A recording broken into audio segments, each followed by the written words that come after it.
నమస్కారం సార్. నమస్తే సార్, మహారాష్ట్రలో ఒక అసాధారణమైన సంఘటన జరిగింది సార్. అదేంటంటే ఫేస్బుక్ లైవ్లో ఒక శివసేన రాజకీయ నాయకుడిని చంపేయడం జరిగింది సార్. మరి దీన్ని ఏ విధంగా చూడొచ్చు అంటారు? అంటే మొన్నే ఒక మహారాష్ట్రలో మనం ఒక ఇన్సిడెంట్ గురించి మాట్లాడుకున్నాం, పోలీస్ స్టేషన్లో కాల్పుల గురించి. మరి ఎందుకు మహారాష్ట్రలో ఈ విధంగా జరుగుతుంది? మొన్న మనం మాట్లాడుకునేది ఏంటంటే బీజేపీ రాజకీయ నాయకుడు శివసేన రాజకీయ నాయకుడిని పోలీస్ స్టేషన్లోనే కాల్చేశాడు. అవును, అతను చనిపోయాడు. సో దాని మీద ఎంక్వైరీ చేశారు, అవన్నీ జరుగుతున్నాయి. సీఎం షిండే వర్గము వీళ్ళందరూ కూడా దాని మీద గట్టిగా మేము చేస్తామని చెప్తున్నారు. అది మర్చిపోకముందే నిన్న ముంబైలో ఫేస్బుక్ లైవ్లోనే ఒక రాజకీయ నాయకుడు Shiv Sena MLA and Shiv Sena corporator కొడుకుని చంపేశాడు. ఫేస్బుక్ లైవ్లోనే అది క్లియర్గా కనబడుతుంది. అది గగురుపొడి చెట్టుగా ఉంది, అసలు షాకింగ్గా ఉంది. అది ఇప్పుడు వైరల్ అవుతుంది. చంపేయడమే కాకుండా తను కూడా కాల్చుకొని చనిపోయాడు అతను. సో ఏంటి వీళ్ళిద్దరూ అసలు ఎందుకు వీళ్ళ చంపేసి తను ఎందుకు కాల్చుకున్నాడు అనేది చూసినప్పుడు ఈ చనిపోయిన అతని పేరు అభిషేక్ గోసాల్కర్.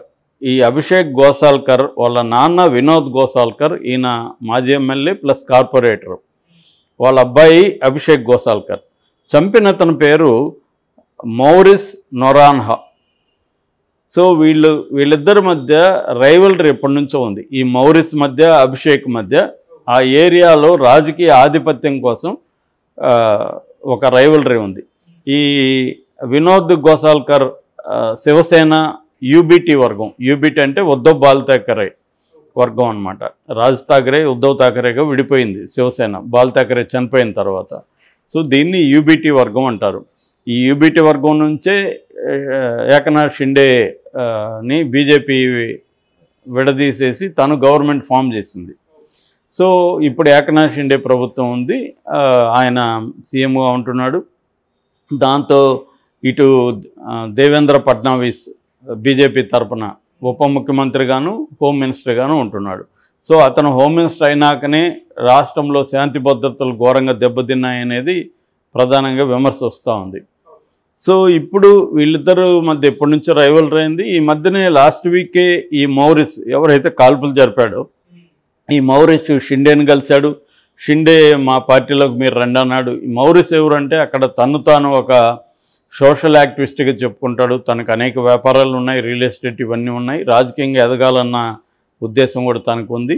సో తనకి అభిషేక్కి, ఈ మౌరిస్కి అభిషేక్ మధ్య గొడవలు ఉన్నాయి గతంలో.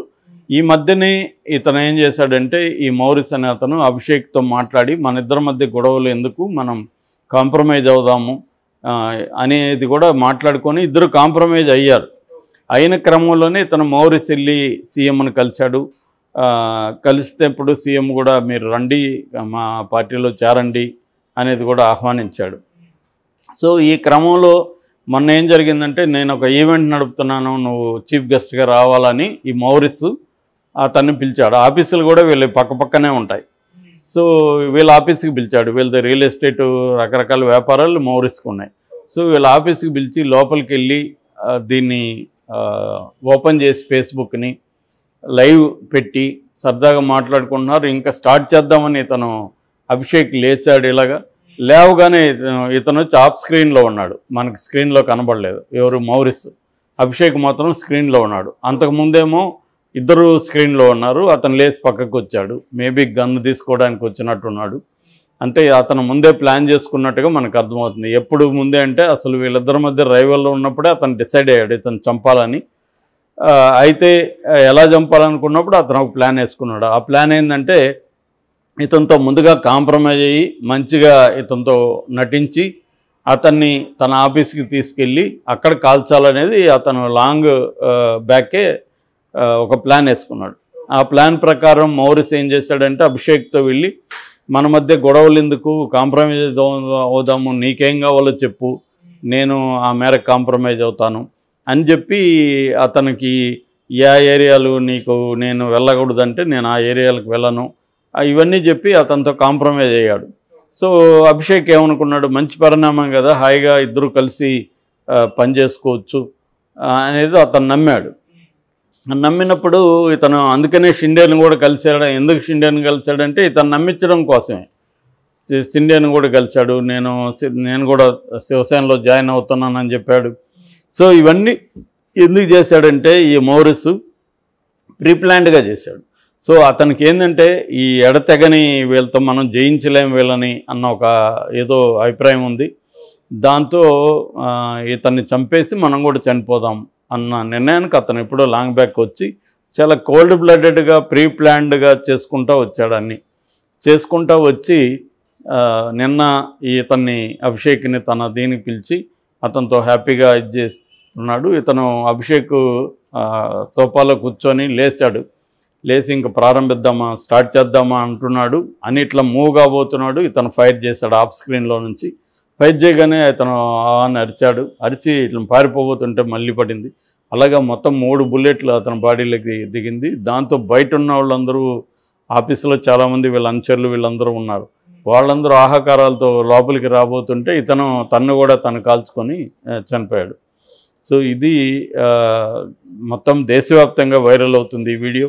ముఖ్యంగా మహారాష్ట్రలో పెద్ద ఎత్తున ఈ ఉద్ధవ్ ఠాకరే వర్గం ఆందోళనకు పిలిపించింది. ఇది వీళ్ళు షిండే ప్రభుత్వంలో శాంతి భద్రతలు కంప్లీట్గా క్షీణించాయని వాళ్ళు చెబుతున్నారు. మామూలుగానే ముంబై అంటేనే ముంబై ఎంత అభివృద్ధికి సంబంధించిన రికార్డ్స్ ఉన్నాయో, ఎంత ఫైనాన్షియల్ క్యాపిటల్, ఎంటర్టైన్మెంట్ క్యాపిటల్, ఇలాగా అనేక ప్రత్యేకతలు ముంబైకి ఉన్నాయి. కానీ క్రైమ్లో కూడా ముంబైకి ఉన్న హిస్టరీ ఇంకా వేరే ఏ సిటీకి కూడా లేదు.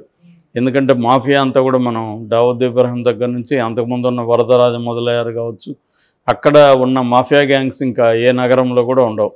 సో అది ప్రపంచవ్యాప్తంగా మాఫియాని విస్తరించడంలో కూడా ముంబై రోలు ఉంది. దాని మీద అనేక పుస్తకాలు చాలా డోంగ్రీ టు ముంబై అని హుస్సేన్ జైదీ లాంటి వాళ్ళు దాని మీద బుక్స్ రాశారు. ఇంకా దాని మీద సినిమాలు ఎన్ని వచ్చాయో మనకు అసలు తెలియదు. రామ్ గోపాల్ వర్మ ఒక 6 డజన్ సినిమాలు ముంబై మాఫియా మీద తీశారు. సో ఇంక వెబ్ సిరీస్ అనేకం అక్కడ అంటే క్రైము అనేది అంటే మన ఇండియాలో ఏంటంటే డెవలప్మెంట్కి క్రైమ్కి మధ్య అవినాభావ సంబంధం ఉంటుంది. ఈ డెవలప్మెంట్ అనేది ఒక ఇల్లీగల్గా అనేవన్గా ఉన్నప్పుడు, కరప్షన్ ఉన్నప్పుడు, ట్రాన్స్పరెన్సీ లేనప్పుడు ఇలాంటి క్రైమ్ అనేది బాగా పెరుగుతుంది. ఈవెన్ మన అమెరికా లాంటి డెవలప్డ్ కంట్రీస్లోనే క్రైమ్ ఉంది. ఫ్రాన్స్, జర్మన్, ఇటలీ వీటన్నిటిలో కూడా బీభత్సమైన ఈ క్రైమ్ ఉంది. ఇంకా ఇండియా అనేవన్ డెవలప్మెంట్ కంప్లీట్గా, ఎందుకంటే వ్యాస్ట్ కంట్రీ, రాజకీయ నాయకులు కానీ వీళ్ళు పొలిటికల్ పార్టీస్ కానీ ఆ డెవలప్మెంట్ అనేది అందరికీ అందాలన్న ఒక విజన్ ఉన్న లీడర్స్ వెరీ వెరీ రేర్గా ఉంటారు. అందువల్ల అనేవన్ డెవలప్మెంటు, అనేవన్ గ్రోత్, దీనివల్ల మన సిస్టమ్స్ అన్నీ కూడా లాప్ సైడెడ్ సిస్టమ్స్, మన జ్యుడిషియల్ వ్యవస్థ కానీ పోలీస్ సిస్టమ్ కానీ అన్నీ కూడా ఒక సక్రమంగా పనిచేసే వ్యవస్థలు కావు. కాబట్టి ఈ పొలిటికల్ అండ్ మాఫియా నెక్సెస్ అనేది చాలా బలంగా ఉంటుంది.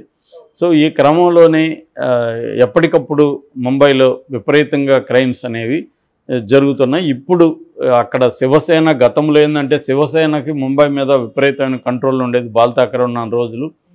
అయితే శివసేన బీజేపీ కలిసాయి. అయితే శివసేనతో బీజేపీ మంచిగా ఉంటూనే శివసేన కొంప ముంచింది, శివసేనని చీల్చేసింది, షిండే వర్గాన్ని పక్కకు తీసుకెళ్ళగలిగింది. అట్లాగే అక్కడ శరద్ పవార్ కూటమిని కూడా చీల్చింది. మొన్న శరద్ పవార్కి అఫీషియల్గా పార్టీ శరద్ పవార్ది కాదంటే ఆయన ఇప్పుడు వేరే పార్టీ పెట్టుకోవాల్సిన పరిస్థితి వచ్చింది. సో ఇలాగ బీజేపీ రోల్ కూడా ఉంది. బీజేపీ ఏం చేస్తుందంటే ప్రతి రాష్ట్రంలో కూడా అక్కడున్న ఏదో ఒక పార్టీని సెలెక్ట్ చేసుకొని ఆ పార్టీతో ఫ్రెండ్లీగానో ఎనిమీగానో ఆ పార్టీని మొత్తం నాశనం చేసేసి ఆ ప్లేస్లోకి తాను రావడం అనేది బీజేపీ స్ట్రాటజీ. అది మన అన్ని చోట్ల చూడొచ్చు. ఇప్పుడు లేటెస్ట్గా నితీష్ కుమార్తో ఒకప్పుడు బీజేపీ పెట్టుకొని నితీష్ కుమార్ని ఇబ్బంది పెట్టింది. తర్వాత నితీష్ కుమార్ ఇండియా కూటమిలో ఉన్నాడు. మళ్ళీ ఇప్పుడు నితీష్ కుమార్ని ఫ్రెండ్లీగా తన వైపు చేర్చుకుంది. మరి మళ్ళీ నితీష్ కుమార్ ఎన్నికల తర్వాత కొంప ముంచుతుందా లేదనేది తెలియదు. సో బీజేపీకి ఏంటంటే ఇవాళ ఏ అంశాన్ని అది వదలదు. ఇటు భక్తి కానీ దేశభక్తి కానీ, అంటే మతభక్తి కానీ దేశభక్తి వదలదు. అభివృద్ధికి సంబంధించిన విషయాల్లో కూడా తాను ఇది చేస్తుంది. అట్లాగే పార్టీల్ని, రీజనల్ పార్టీలని కానీ కాంగ్రెస్ని కానీ ఎక్కడికక్కడ దెబ్బతీసుకుంటూ వస్తుంది. అదొక అగ్రెసివ్ ఫోర్స్ బీజేపీ. సో ఈ క్రమంలో మనం అక్కడ అర్థం చేసుకుంటే అక్కడ ఎంత అసాంఘిక శక్తులు ప్రబలినాయి అనేది ఇంత ఓపెన్గా, మొన్న పోలీస్ స్టేషన్లో కాల్పులు అంటే అదే మాటలు కాదు, ఇప్పుడేమో ఇది లైవ్. సో ఇది